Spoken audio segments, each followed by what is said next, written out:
Okay, welcome to the January Data Chat. Today is January 20th, 2022, our first data chat of the new year. And so we have a interesting theme today. I think it's interesting. We're going to talk about the year in review. In visualizations, as well as a couple of interesting stories that aren't really year in review, but I think capture, you'll see. So we have some year in review items, collected, we'll say, from various news sites that just kind of represent how the year, how people visualize data from the last year. I just think it's interesting. I know a lot of, some of us may have seen people sharing their Spotify stories, or the Spotify Wrapped is what it's called. I did not get one. I don't know why.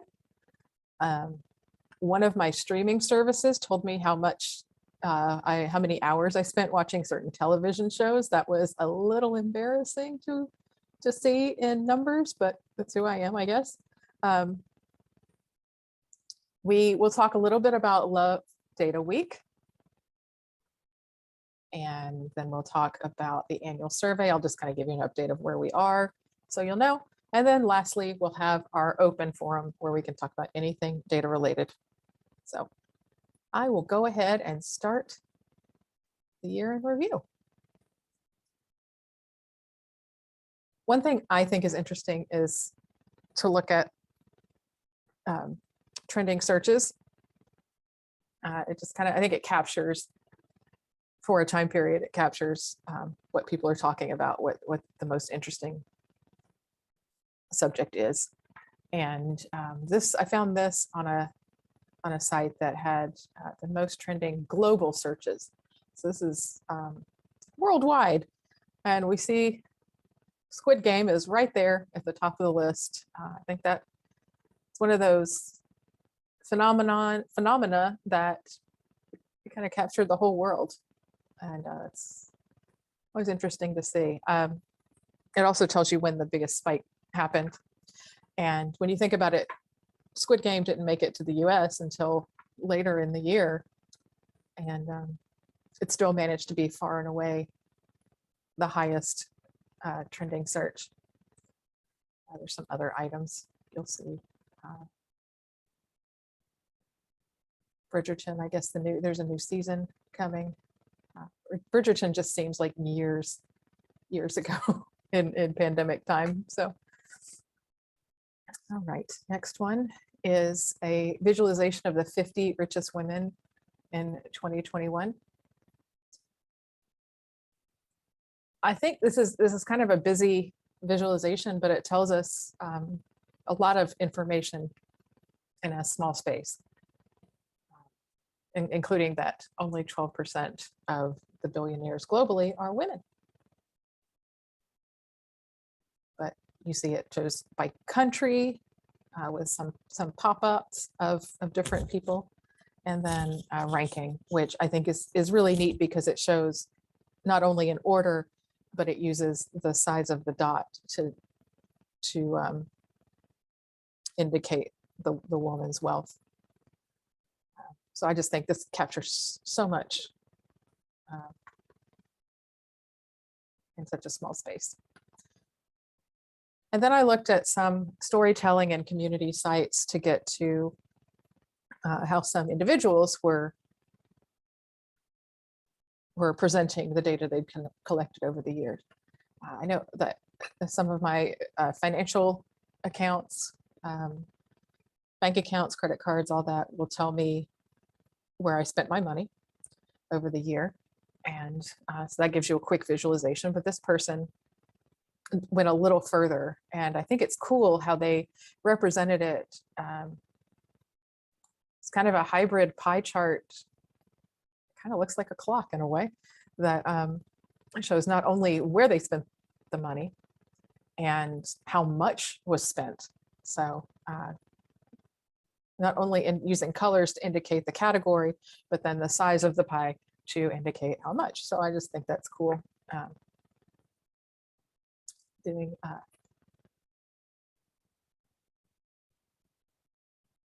and then you can kind of see your spending habits, of course, gifts in November. Aren't we all? Travel in the summertime. This is one I'm sorry that I cannot, I was trying to remember before I started the meeting and it's just left me what this kind of chart is called. It's got a name and it's just gone. This was somebody and I've mentioned the Data is Beautiful subreddit. Of course, Reddit has its issues, but Data is Beautiful often has really nice visualizations. And this is somebody who tracked his and his wife's spending in the city of Berlin for 1 year,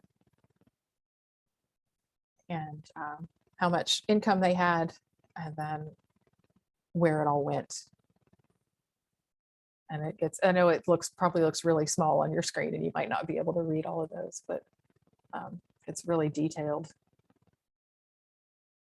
And it's neat to show the investment that it just kind of stops versus the rest of the outgo.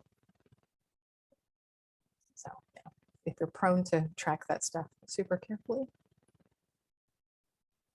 I once saw one of these, just as a side note, I once saw one of these graphs where somebody had tracked all the jobs they had applied to.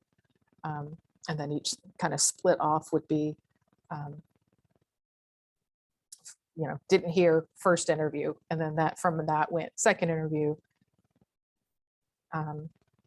declined, and it just kept going on. And it was, I want to say it was a few hundred job applications. And there was just one little thread at the end that said accepted job. So good for him. This is a very thorough tracking of different activities over the year, just using a yes or no. One color, they say Booleans. So false, gray, true is that bright green color. They get a little detailed here, but you can kind of track what they did over the year and just have right there, square, yes or no. So it's interesting that he worked in the office less than he cried. So we'll comment on the rest. We talked in one of my first data chats, in fact, it might have been the first data chat, I'm not sure, talked about temperature graphs and how people are representing area temperatures, both highs and lows, using different methods of crafting, some knitting, crocheting, sewing, embroidery, cross stitch, all of them, you name it, they're doing it. I thought this was a unique and very pretty temperature blanket from 2021. Some people just do like a row. We talked about it. Some people just do a row. Some people, if you're crocheting, they'll do a granny square. This crocheter did, I have to count them, hexagon. I had to count how many sides there were. There's 6, so it's a hexagon. So I just thought this was a neat way, a neat visualization of that. I've been reading, just as a side note, I've been looking at craft forums and people are complaining about temperature crafts, and I'm like, I like seeing them. I think it's very cool. But then I'm a data person and I like visualizations too. All right, so now we're getting into the charts that aren't so much following the year in review, but they still present interesting events from the year. These are 2 from charter.co. And the first one is pandemic winners and losers, and they represent they have the different companies that came to focus, good or bad, during the pandemic and how they're doing. You'll see there's Zoom, which, I mean, here we are, right? And then a few travel sites. So virtual items, travel. You just kind of see how everything kind of ended out. You see that initial, for the travel folks, you see that initial plunge. It's kind of almost exactly the same for all of them. And for the virtual ones, you see they climb, and then drop. 2 do think it's interesting, correlations are not causation, but if you look at Peloton early in the year, there's that enormous spike due to, I'm guessing, combination of pandemic plus New Year's resolutions. And Etsy had a few drops. They just keep going up, and looks like some of the travel companies haven't quite made it to where they were, but they're getting there. All right, so the last one we'll look at today is, I don't know if anybody followed the GameStop story last year. I kind of heard about it. It was one of those things that was in the news, and I didn't follow it closely, but this really explained it in 4 quick visualizations. And I thought that's great. You tell a whole story with 4 images. So what I think happened with GameStop was it was not doing well. So somebody correct me if I'm wrong. It was not doing well. And then some people on the internet, specifically Reddit, decided to buy up a bunch of stocks. There's more complicated to that because you get into investments, and that just makes my head hurt thinking about it. And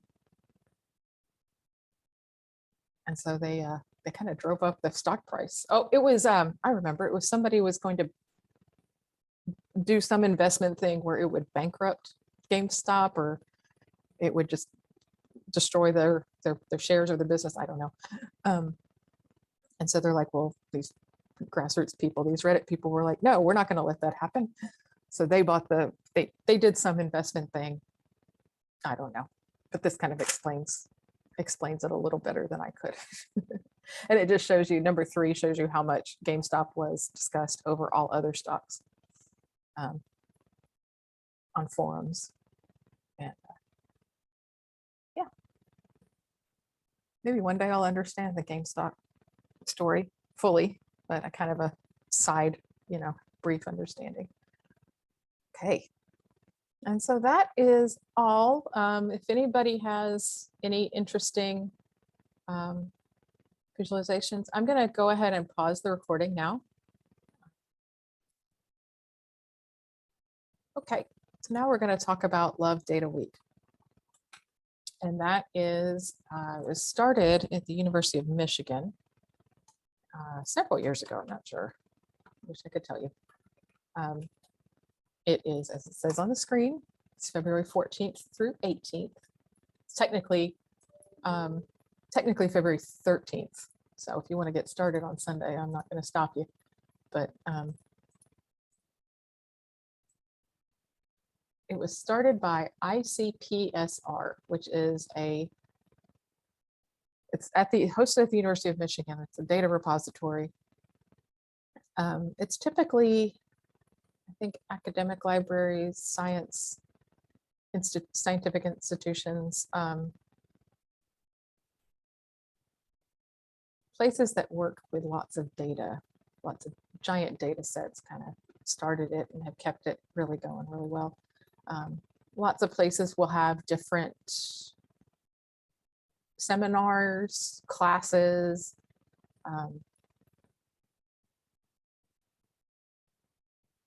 like the University of California system just has tons and tons and tons of things going on. And you may say, well, this is usually done by academic and science libraries. This year's theme is data is for everyone. So we're not going to do like a huge, we're not going to do a bunch of stuff, but each day of the week I have a different theme planned, and I will just send out links to the listserv, to the data listserv, which I believe you're all on. And if you're not, let me know. And if you know of somebody who needs to be on it, let me know. I can add somebody. So we will be each day, we'll focus on a different aspect of data and how it relates to us. Monday, we're going to talk about citizen science, which is where you collect data as just a normal humans. We'll go out, we'll talk a little bit about citizen science and what we can do. And some of the projects and the citizen science projects we can contribute to, and then some that other people are doing. Tuesday, we're going to talk about protecting your own personal data. I think we all understand the importance of that. We find out that our data has been stolen, there's a leak, there's a, yeah. So we'll talk a little bit about what we can do to stay safer in a world where it's impossible to be completely safe while living an online life. Wednesday, the theme will be data literacy. I have some recorded webinars, some projects that can be done, particularly with youth, with young adults.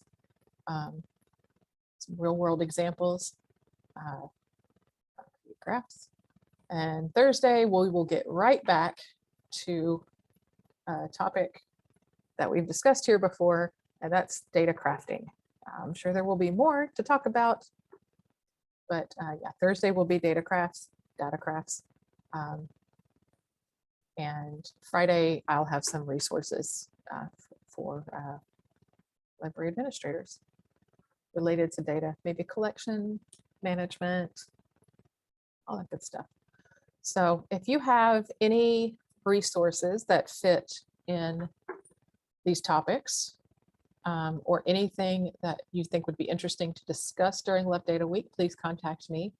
I am working on a guest speaker because coincidentally, our third Thursday data chat will happen during Love Data Week. So we will have a guest speaker. I am talking to her tomorrow and to just kind of sort everything out. So hopefully I'll be able to announce that soon. But Love Data Week, February 14th or 18th. And I promise it's not going to be numbers, boring. It's going to be interesting, informative, and for everyone. So one thing, as you'll notice, I switch back and forth between saying data and data. I don't know why. And Data Week is online. It's for us. It's going to be all online. It's all going to go through the listserv. So it's completely online. And some of the events, some of the other institutions that are doing programs related to this, you know, some of them will have in-person events, but I'll share the ones that are online and targeted to everyone. So yeah, so it's just going to be all online, and the speaker that we have will be on Zoom. Yeah, so it'll be in a virtual. So yeah, so yeah, so like I was saying, I say data, I say data. I don't know why I switch. It's not a conscious thing. I think both ways are correct, but just something to think about. You don't have to answer now. Is data, do you say data is or data are? Like, do you say data is for everyone or data are for everyone? Think about that, because technically data is a plural word. Singular of data is datum. Okay, we'll talk about that in February. Just something for you to ponder, something to keep you up at night. If you're getting snow, it's something for you to think about while you're snowed in by the drifts of snow that are coming this weekend. I want to give an update on the annual survey. This will be very short because there's not much to say that you don't already know. We are, and by we, I mean I am waiting on the last bits of data to come in. I have a few questions out to people, some corrections that need to be done. Some systems had to delay their reporting for reasons. So I'm collecting everything. I'm hoping by the end of the month, which is next week, to start working with our vendor at Baker & Taylor /bibliostat/Collect Connect. Her name is Jackie.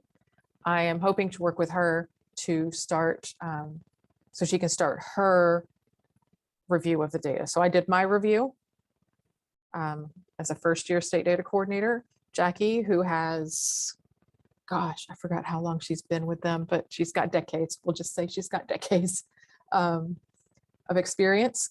She will do her review. It'll be a lot more thorough. Chances are I will be reaching out with more questions.